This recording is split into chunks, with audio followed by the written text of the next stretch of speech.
Hello, Kirsty. This is Eric with Colorado Wildfire Mitigation. My apologies for not getting this video in the bid to you sooner. Unfortunately, we got pretty busy towards the end of last week. My apologies. But I wanted to do this video for you so that you had a visual representation of that bid. So it's not just me sending you a bunch of miscellaneous numbers.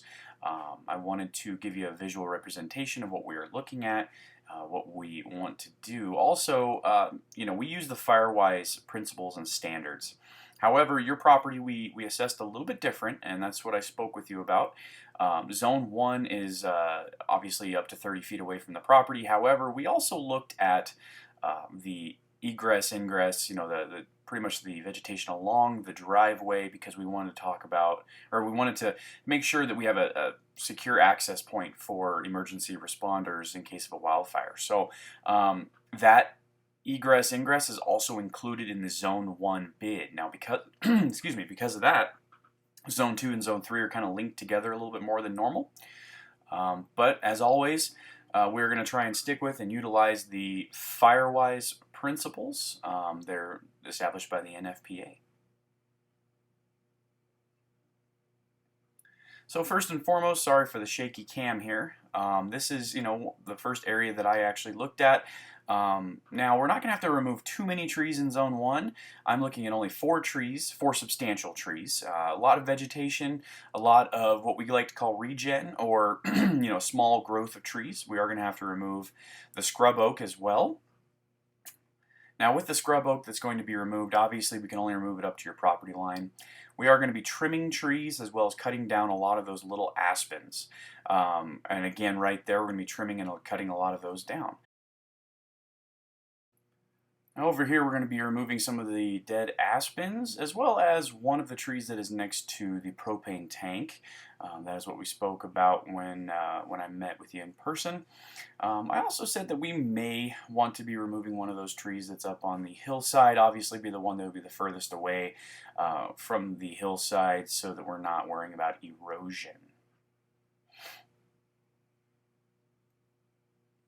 Over here, we're going to be removing the one tree in Zone 1. We're going to be removing the tree in the left hand of the frame that is right next to your fence there. We are also going to be removing these 2 downed trees as well. This tree is the one that I just talked about. We're going to be removing that one in Zone 1. That's part of the Zone 1 bid price. We are also going to be trimming up some of these trees. I think another one that we're going to have to remove is going to be the small one there. I'll pan back to it. There it is right there. That one right there is going to have to be removed as well to create some open areas in that canopy up there, as well as trimming a lot of these trees. We're not going to have to mess with those trees at all except for trimming. Down here, as we talked about, we want to make sure that we're weed whacking that, the foliage, keeping the foliage down so that way it's not coming right up to the fence like that. We will be up there, and I did include weed whacking into the bid price for Zone 1. Now for Zone 2, just want to let you know that little tree right there next to the big one is probably going to have to get cut down, but I included that with the Zone 2 price, not the Zone 1 price. So obviously you can see the incline, the incline that your property has. That was one of the things we had to take into consideration when we put this bid together. Obviously it is rather difficult to maneuver around the property. So obviously removing anything and everything that we cut down is going to obviously be difficult. We're going to have to go up that hillside there. So that is something that please consider that when you're looking at the bid price, is the accessibility of your property as well. Now this south side of your property is pretty well mitigated. There is some scrub oak there. That will be removed in Zone 2, possibly Zone 3 actually. And a lot of these big trees like that, that tree we'll trim it up, but it is way out of any wildfire risk or direct risk to your house. So down here, obviously, we have more downed trees. Those downed trees are included in the Zone 2 price, which I talk about a little bit later. Moving through here, this is kind of the area where we're looking at some downed stuff. Now, I know that there are some piles of wood that is further down on the other side of that rock face. And that down tree right there, we include that in Zone 3's pricing, that one right there. The downed wood on the other side of the rock, rock is a great mitigator for us, so we really don't need to worry about that stuff. Now, obviously, we're going to thin out some of these aspens. That's a big thing. That is included in the Zone 3, or Zone 2, I'm sorry, bid price. That wood right there, I mean, we can definitely take it out of there for you, but there's no need for it. It is far away from the house. It's not going in, not threatening any trees or anything like that around it. Now coming back up the hillside here, we'll get back into Zone 3, Zone 2.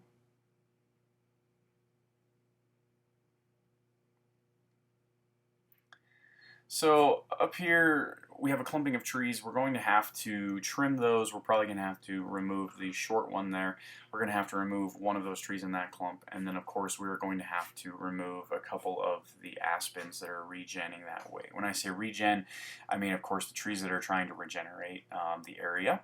Obviously the dead aspens are going to be the priority. We're not going to take all of them out. We just want to mitigate it and take some of them out. These bigger, more well-established trees are obviously not going to need to get cut. They're sparse. They are sparsely packed. Now we are going to have to remove the one tree in the middle there because again we want to create distancing between the trees, and it does two things. First of all, it increases the aesthetic value.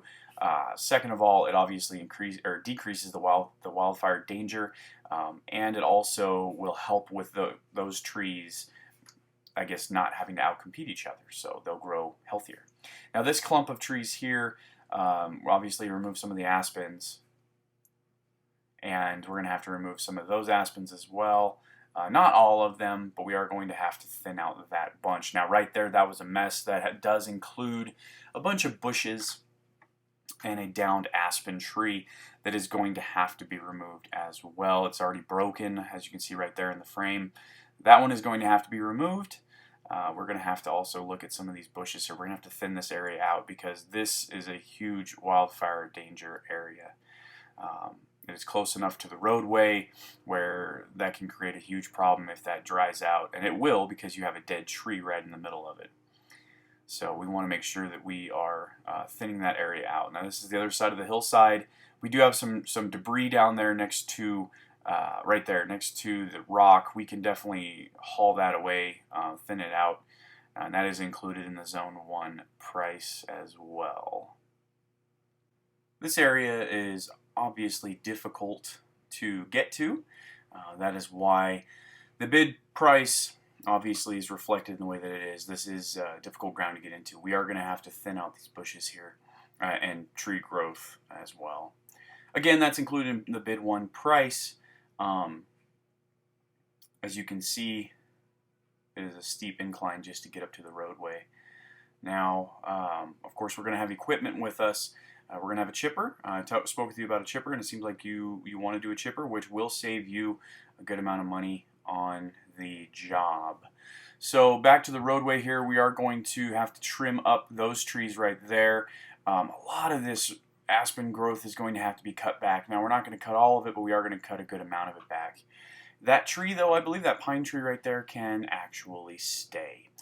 Obviously, we're going to want to look at cutting that bush there as well, the mulberry bush, as well as cutting back again on that scrub oak right there as previously mentioned.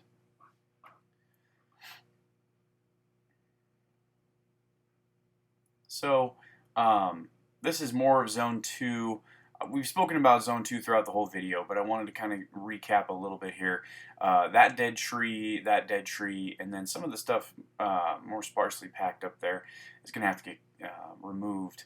A lot of these trees are pretty well sparse already. We're going to have to remove probably, I think, 4 or 5 of these trees just to thin out the canopy there and help stop any potential, wildfires getting too hot and spreading too quick. So one of those trees is going to have to come out for sure.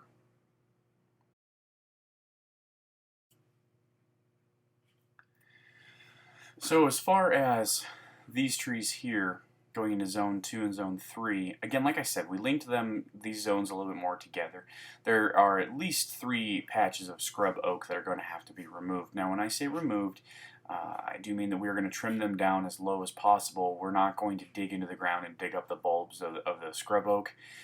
That is extremely difficult, time consuming, and there's really no reason for it to do that. If we trim it back almost to the bottom anyway, then it should, in theory, kill a lot of that scrub oak.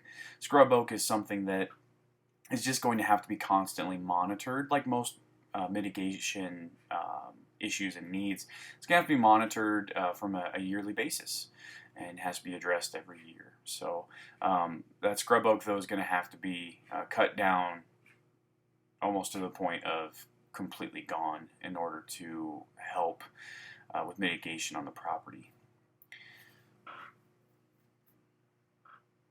Again, that tree right there, we spoke, and it's actually cracking in the middle there. We are going to have to remove that tree.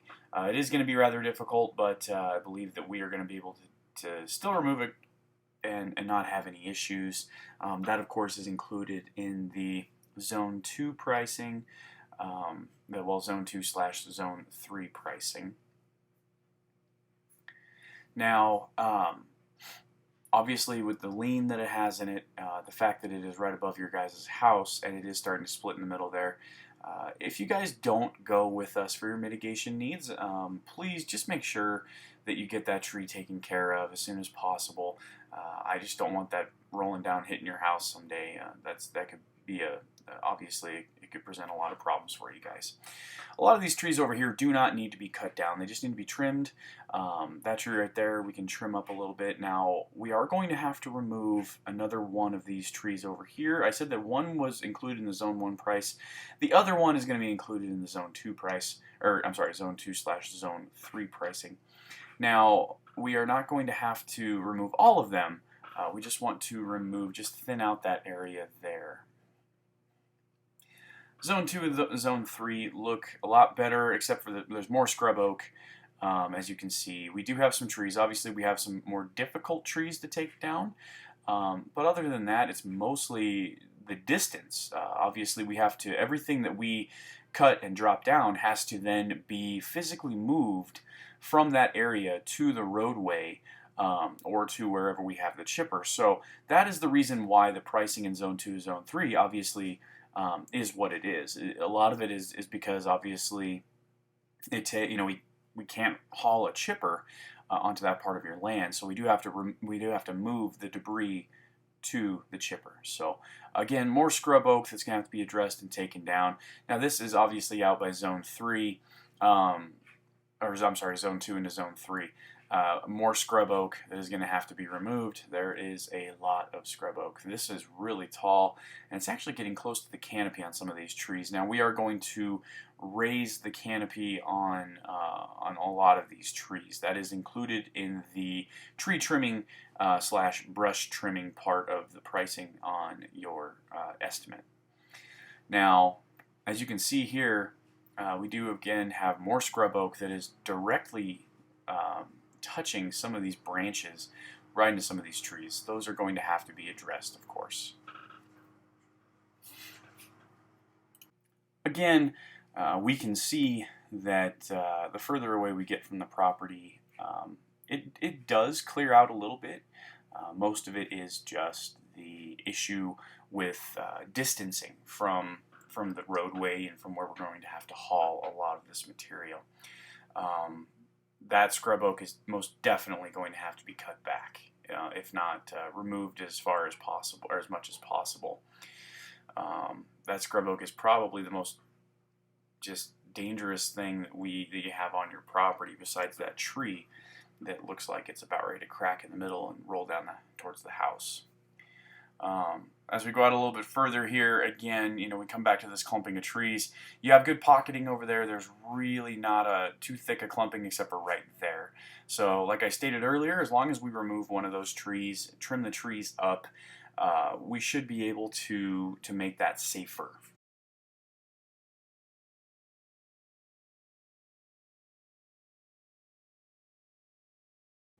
So again, like we talked about before, as with all mitigation needs and all mitigation work, it is not a 100% cure-all, and it's not a 100% guarantee that doing this mitigation work is going to 100% protect your property from wildfires. Really, the only way to do that, the only two ways to do that, one would be to clear cut your whole property, remove all the vegetation, and lay a whole bunch of concrete down, which obviously that's not feasible, and you moved into the mountains for a reason. So that obviously does make sense. And the other thing would obviously be to not live in the mountains. Well, obviously, you bought a very beautiful home in the mountains because you want to live up there. So these are the recommendations that we have made for your property. Now, obviously, with our bid price that we have and our bids that we have, I included a 20% off coupon, or a discount, I'm sorry, onto those prices. So hopefully it makes that a little bit more affordable. Now, there is a state tax credit also for wildfire mitigation work that is to be done in Colorado. Obviously, it's a Colorado state tax credit. It is good up to $2,500 or 50%, that's 50%, of whatever work you do. Now, the max, again, is $2,500. So, in theory, if you have $5,000 worth of work, you can have a $2,500 state tax credit. You can visit colorado.gov for that information. Just type in Colorado Wildfire Mitigation Tax Credit, or yeah, I think it's tax credit, and that should pop up. So I hope you found this this video and these photos helpful in breaking down the bid price. Unfortunately, it is not an exact science. I know some of the some of the work that I looked at fall into Zone 2 when we were talking about Zone 1, and I apologize for that. Unfortunately, I'm going back afterwards looking at these videos and, of course, talking about them afterwards and not in real time. So it does make it a little bit more challenging to talk about it. But again, I hope that this does shed some light onto the bid price and why we are going with certain prices for certain things. So if you have any questions at all, please give me a call, send me an email, and we can talk about this. We can talk about work to be done. If we need to break up the different zones, if we need to do Zone 1 one year and Zone 2, 3 the next, whatever we need to do, we can definitely work with you on stuff. Also, before any work is done, we will go up there and flag everything so that way you guys can directly see what it is we are going to be doing before we do it. So if there is a specific tree, bush, whatever up there that you do not want to have messed with and we have it flagged, just tell us. Obviously, this is your property.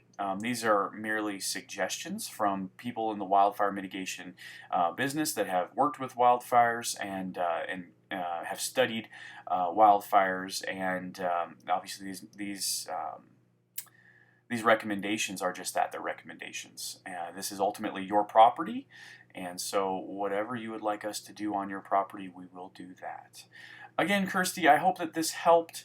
If you have any questions, please feel free to email us at coloradowildfiremitigation@gmail.com or give me a call, 303-803-3246. I will try and also break down on the invoice that discount price so that you can see how much of a discount you're getting. Again, it's 20% off of the original pricing. So please feel free to look at that, and if you want to agree to one part of it or another, just email me and let me know, and I can send the estimate in a couple different ways. What I would like for you to do, though, is if you do want to go ahead and use us, just sign that estimate. There's a little part for an e-signature. Just sign it, get it back to me, let me know, and so that way we can get you on the calendar and get you going. Now, as far as that 20% off discount, that is only good through July 17th of this year, so July 17th, 2019. Again, thank you for your time, and thank you for letting us be able to come up to your property and look around and take pictures. I appreciate that very much, and I hope that you will choose us for your mitigation needs. Thank you, Kirsty. Have a great day.